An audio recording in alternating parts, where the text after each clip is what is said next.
All right, today we're welcoming James Piot, the 2021 U.S. Amateur winner, four-time All Big Ten player at Michigan State University, and All American in 2021 in Division One. So, James, you grew up in Michigan. I went to Detroit Catholic Central for high school, which I think something you were really fortunate on is you were on one of the best high school teams in Michigan history. I mean, you guys were absolutely loaded. You won states by a billion your last couple of years. So it wasn't even really that competitive for you guys. You were so stacked. Went on to Michigan State University, and obviously, as we just mentioned, had a heck of a career there. So let's start with the big thing, right? So you win the 2021 U.S. Amateur at Oakmont Country Club. So let's talk about that first and foremost. You know, we want this to be educational for players trying to get better, junior players, collegiate players. So first, you got to qualify, right? That's pretty obvious. But then from that point, you know, do you Mm. treat the U.S. or especially that year, did you treat the U.S. Amateur any different than any other event in terms of your preparation and your mindset, or do you try and make it just like it's another tournament?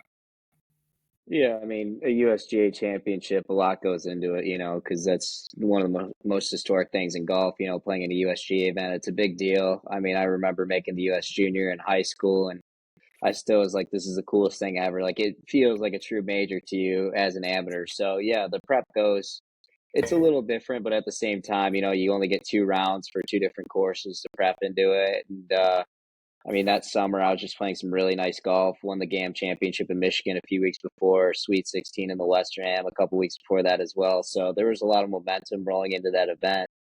But at the same time, you're trying to take it one step at a time, not get ahead of yourself. So I knew I was capable of having a good week that week, but at the same time, to actually get it done was something you dream about, but you don't sit there and envision like I'm going to win this week. So it was really cool to actually get it done and have the momentum going all week into those matches.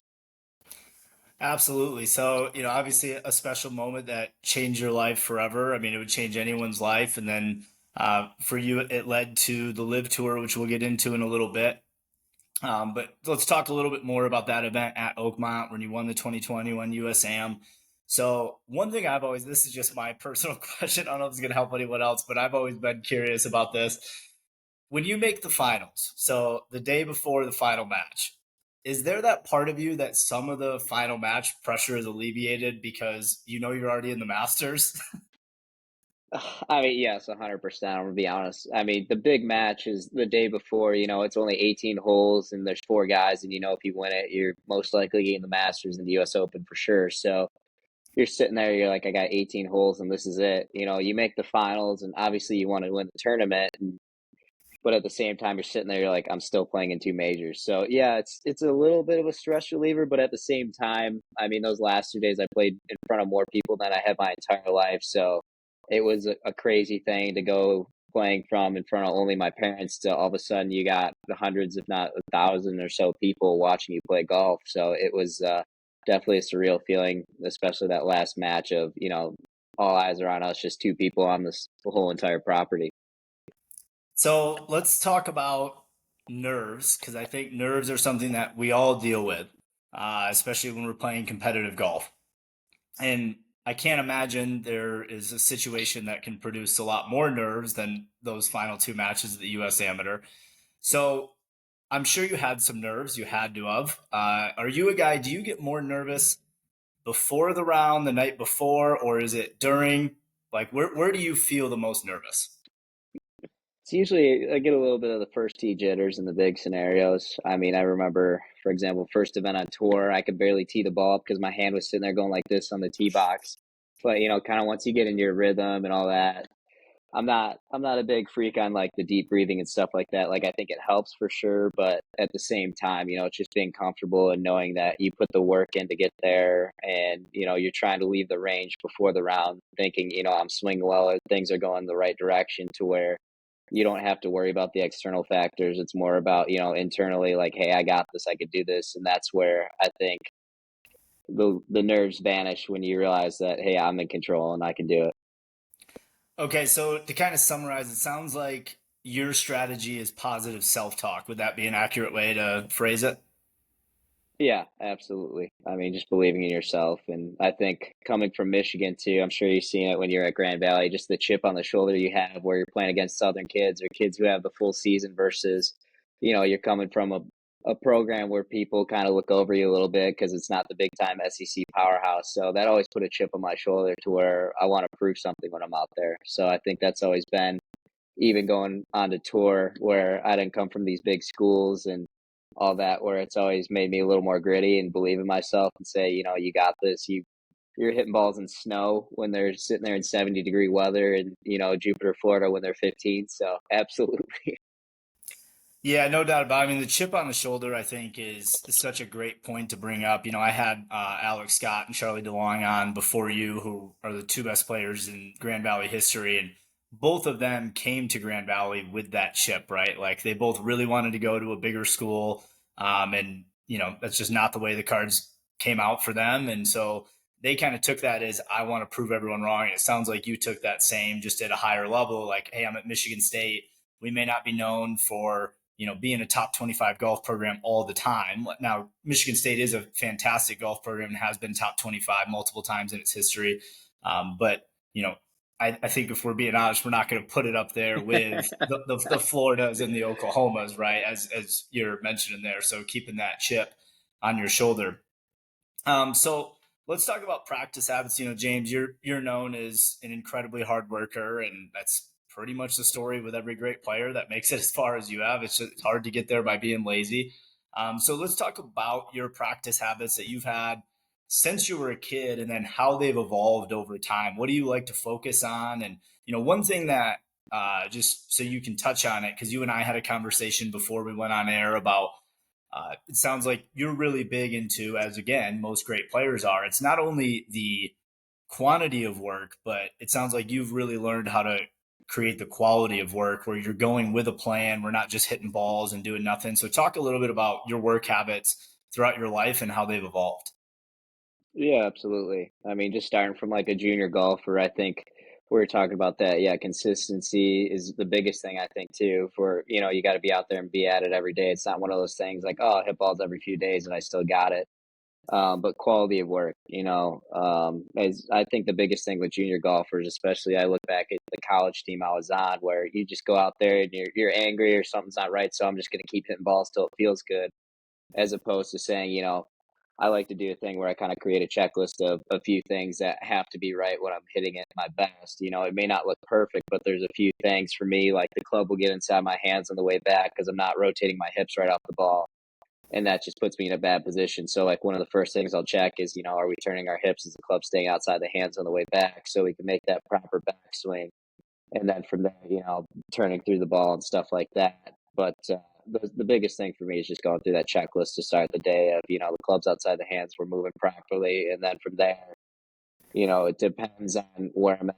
Obviously, tournament preps, whatever, how long I have on the range, but working the ball, doing different shot shapes, not just standing up there saying, I'm just going to beat 7 irons in a straight line for 2 hours straight. Because when you're on the course, different conditions, winds, stuff like that, controlling the golf ball. But I mean, end of the day, like I said, consistency is the biggest thing. Like putting, same thing. I got a mirror. First thing I do when I get to the green is check my shoulder alignment, make sure everything's right, and then do a little speed work because every green's different every day. The speeds are different. I think speed and line, obviously, two most important things in putting. So just getting that dialed in as soon as I get to the course every day, I think is the biggest thing. And then there you could go into the deeper fundamentals if there's something else you got to work on. But it all starts off with consistency of what you're doing every day is the biggest thing.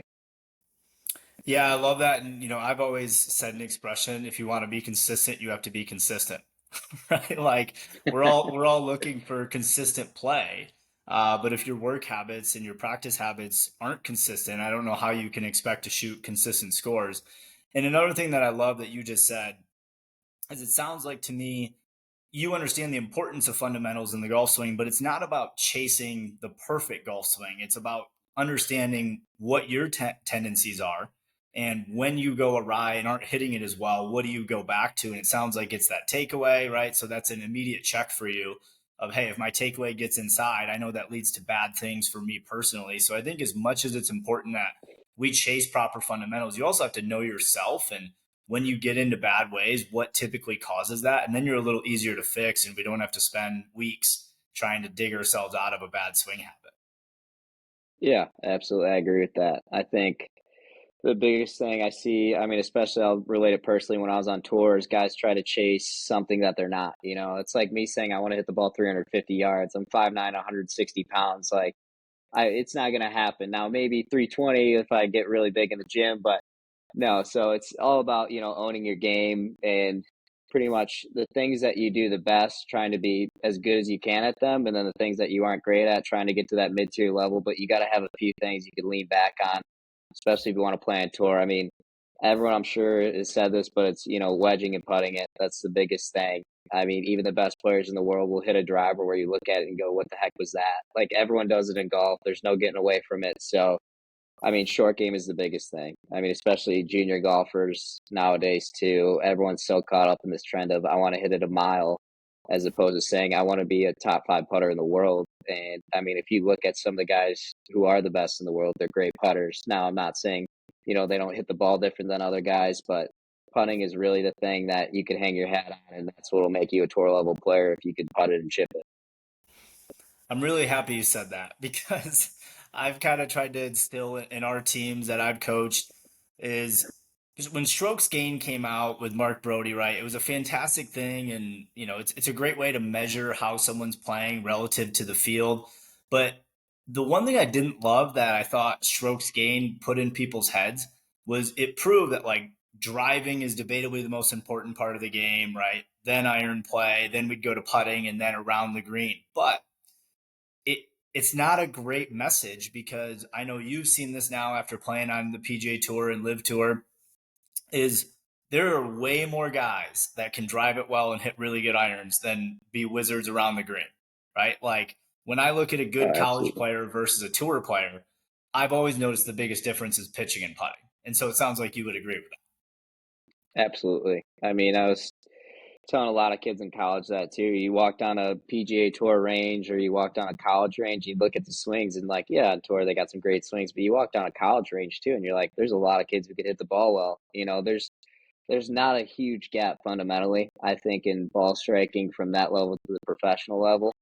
I think it's more of just discipline and knowing where to miss it and, playing smart. I think young golfers, especially, I'm one of them where I'd see a back left pin and I'd have a 5 iron in my hand and be like, oh, we're going at it, as opposed to saying, well, maybe, let's take it a few paces right or shot shape it, start at the right center and work it toward the hole if we're going to do that. But, we don't have to step up there every time with a 5 iron and fire at every flag. I remember seeing on Twitter or something, it was a stat on Golf Stat where they found the best teams in the country and everyone thought it would be, they make the most birdies, but it's really bogey avoidance. They make less bogeys than everyone else, and that's what makes them elite, and that's what saves you shots and, keeps the bad days to a minimum. Well, and to your point, momentum is a huge part of this game. And even if you make five, six birdies in a round, if you counteract it with four or five bogeys, or even worse, you have like two doubles on the card, those are momentum killers. And so not only obviously it's affecting your score, but it's affecting you internally as well. Because we've all been in that situation. I mean, it happens to everybody from time to time, but you start at around 4 or 5 under through 11, 12 holes, and then you make a double. Like that's pretty killer. Absolutely. Absolutely. That was one of the biggest things in high school, college, where especially Coach Luman, he's like, we can't make doubles. And it seems simple in your head, but as a young golfer, they happen because, like I said, everyone wants to fire at every flag. But yeah, those bogeys are momentum killers and just playing clean rounds. I mean, boring golf is great golf. I mean, I've seen it on tour, especially where guys will, not be hitting it great. They'll be hitting it to 40 feet all day, two putting. Maybe they make one or two, and you step off the course and you look at the card and you're like, they just shot 68 with what looked like nothing. And I felt like I'm striping it, but I make a few stupid bogeys because I fired at pins I shouldn't have or didn't get it up and down from an easy spot.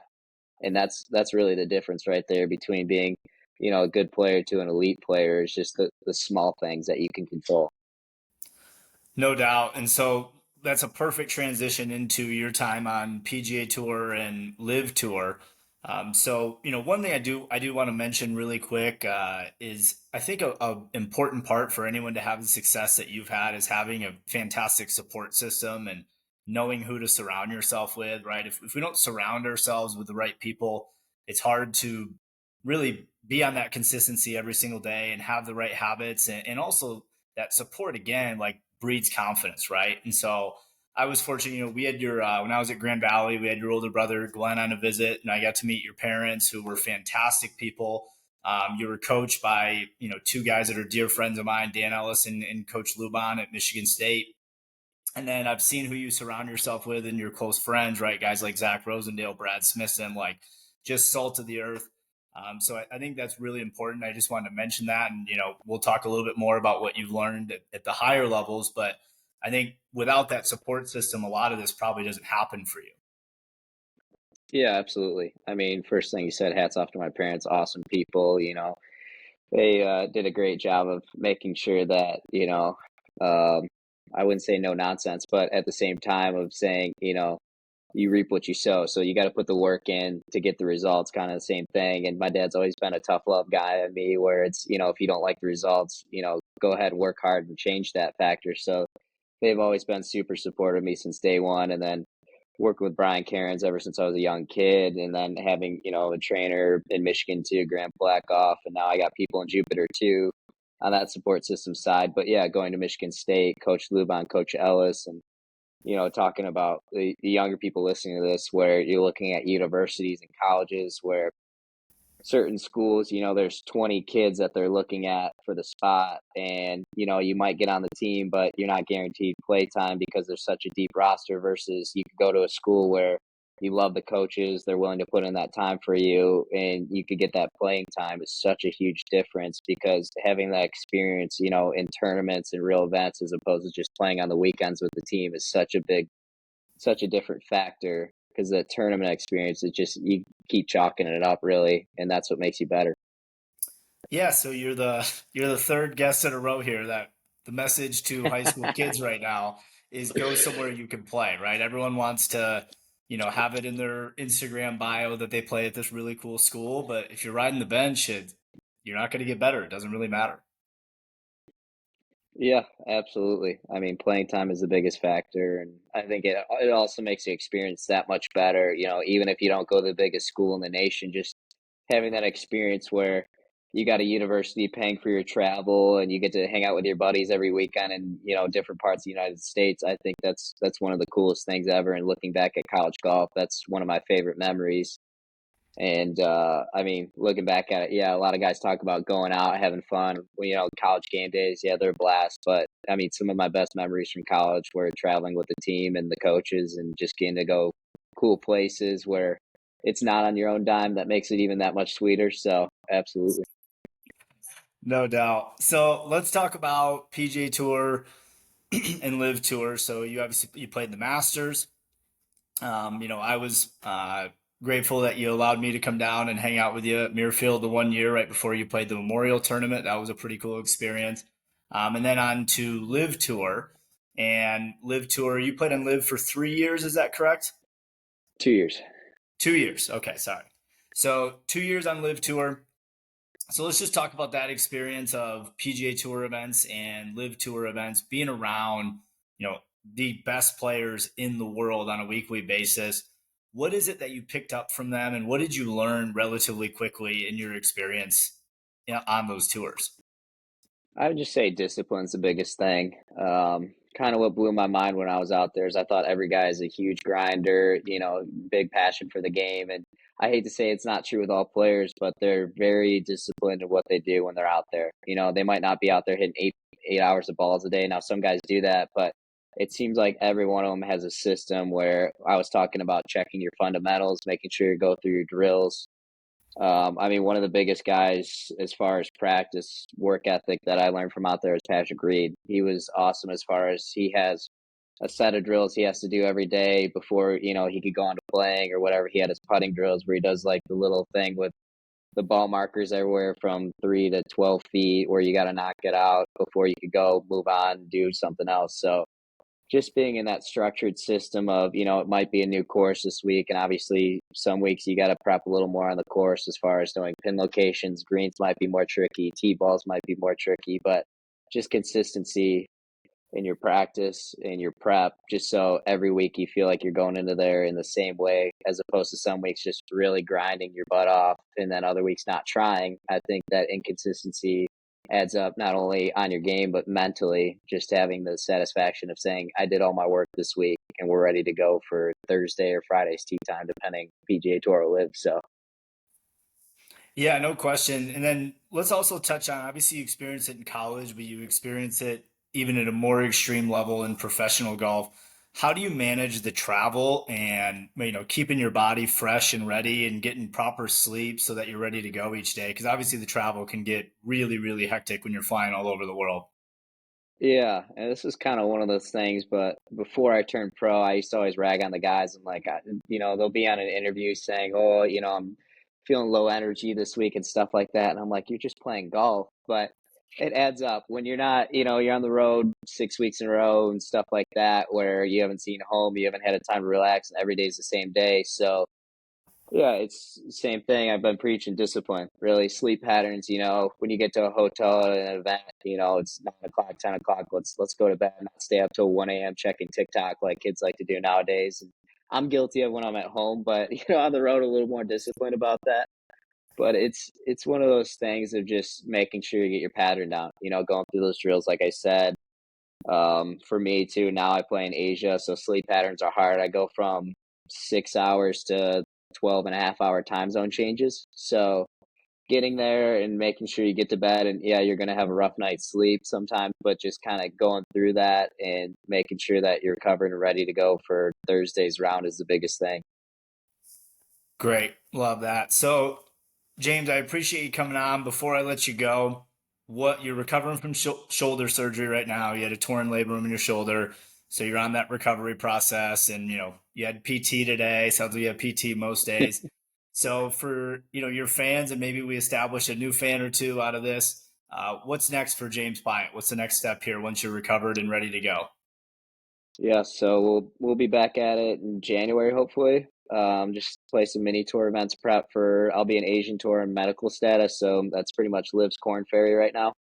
And then making my way back to the States to play some Monday Qs for Corn Ferry PGA Tour events and see where we land. So just play good golf. The rest takes care of itself. That's the plan. Perfect, man. Well, thank you so much for coming on and sharing your story. And hopefully, this helps a couple people. And we wish you the best in the future. And we'll be cheering you on. Yep. Thanks for having me, Gary. All right. Thanks, James.